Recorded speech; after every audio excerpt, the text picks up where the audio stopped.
Don't be naive to the fact that your emotions are running you, that you're reactive instead of being proactive.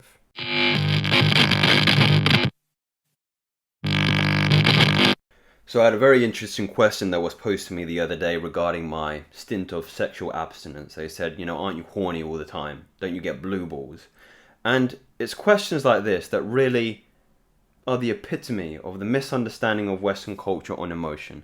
Okay, this is the root cause of why so many people relapse, or why so many people are addicted to pornography. Not even just addicted to pornography, addicted to sex, or it could be drugs or alcohol, whatever it is. Okay, if you have a particular addiction, if you have your poison, so to speak, this is where it comes from. Is the misunderstanding of how your emotions and your energies work inside of you. Okay, so let me try and pass this out as best I can to you. So. So let me tell you my response to that particular question. It was, I noticed the allure of my desire, okay, or horniness, whatever the fuck you want to call it, lust, let's say, okay. Now I experience lust, but I am not lustful. I experience horniness, but I am not horny. I have not identified with that particular energy, with that particular emotion. I experience it, I notice it's there, but it doesn't run me. I don't allow that particular energy to guide the directions of my next behavior, of my next action. So, and it's the same thing with all the other emotions. I don't know why it's so, where we have such a concentration, such an obsession with sexual desire. And you need to take away those colloquial terms. It's desire that you're experiencing. Look, I might desire to eat a fucking pizza, but I don't have to do that. I notice the desire in me, but I might notice that that's going to be bad for my health, so I don't do it. I notice the allure of anger. When I get angry, I might want to hit someone, but I don't, because I'm not identified with that particular energy. I'm in the driver's seat. It might be the case that, I'm in a horse and cart carriage. I'm thinking about Gladiator in the Colosseum, the guys in those little carts, and they're riding the particular, they've got the horses on the reins. I've got the reins. Anger and, let's say, desire are the horses. They're under my jurisdiction, under my control, under my dominion. They're not fucking taking me wherever they want to go. I'm in control. I'm in the driver's seat. And this is the same with every other kind of emotion. We've talked about anger. It might be depression. This is a big one. This is how I realized that my depression was an illusion. Is that I woke up one day and I thought, I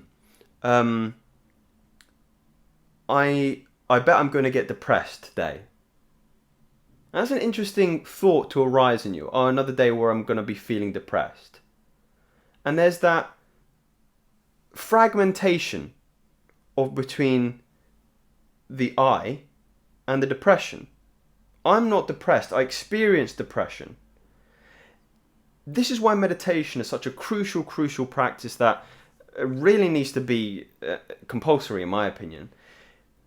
People are unable to pass out their emotions from themselves. It's a language of the body. It's a conversation. All emotions is a way of the body telling you, talking to you, trying to communicate information to you.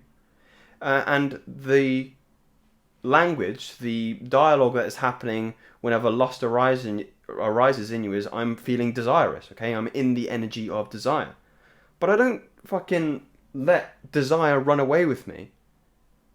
And you should do the same with all other kind of negative emotions, all lower vibrational energies. So think about it like that. Think about it as a conversation. Wherever you're experiencing emotion, you're in a conversation with your body.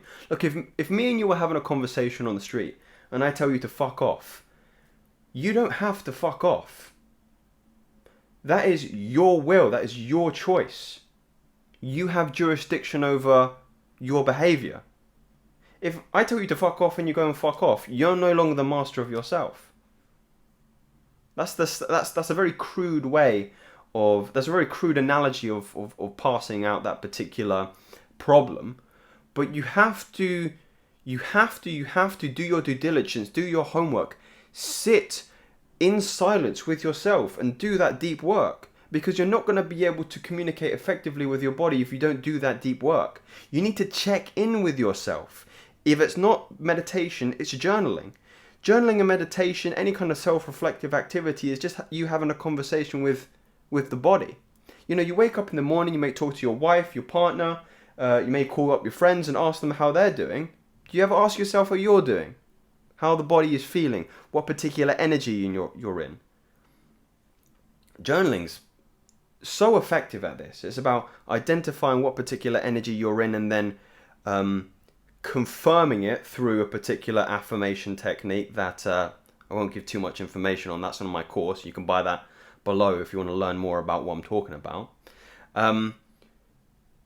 But the simple absence of self-reflective practices in people's lives is 99% of their problems. You don't have the reins in your hands. You're not in the driver's seat. Somebody else is driving the car. And it's anger, it's depression, it's anxiety, it's despair, it's apathy, it's all of these things. You're just a passenger. You're on for the ride. There's no lights on upstairs. Okay? As much as you like to think you're in control, you're not.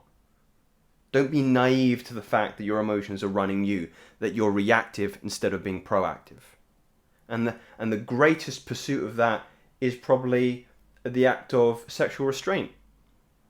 We live in a society that is predicated on sexual carnality and impulsivity. It is at the prime directives of everyone's behavior. It's, can I get money? Who can I fuck? Human behavior really isn't that difficult. That's what drives everybody. And if you can ask yourself, if you can do maybe a social experiment, a personal experiment, and ask yourself, well, can I refrain from that pull of nature itself, which is one of the prime emotional directives of perpetuating the future of the human race. Don't worry, by the way, we're overpopulated as it is. I know that's a contentious issue, but that energy requiring you to procreate is technically no longer valid considering the success of our species. So you can subdue that for a while. How long can you do that for? You do a week? 2 weeks? A month? A year? See how that particular experiment goes for you. See if you can do that. Because I bet most of you can't. And it's not me sitting on my ivory tower here because I went through the trials and tribulations of that personal journey myself, and I realized that I didn't have the reins in my hands. I wasn't in the driver's seat, but I found out how to sit in that seat. And I tell you what, it feels pretty fucking good when you're in that seat. If you want to learn more on that, my friends, I did mention that I have a course that I'm very, very, very excited that is now out. Sexual Energy Mastery. You can look at the link below, and it will teach you how to get back in that fucking seat. How to have your hands firmly on those wheels at 9 and 12. And I'm already getting messages from men who are experiencing a lot of success in their relapse-proof method and an affirmation track that is going to undo all your social programming to thinking, oh, but I can't do that. I could never be that strong and have that much willpower. It's not a consequence of that. It's a consequence of rationalizing and understanding the language of the body. That's all it is. And I will make you fluent in that particular language. Anyway, brothers, if you enjoyed this video, if you subscribe to anything of which I've said here, subscribe to me, and I'll see you very soon, my friends. Take care.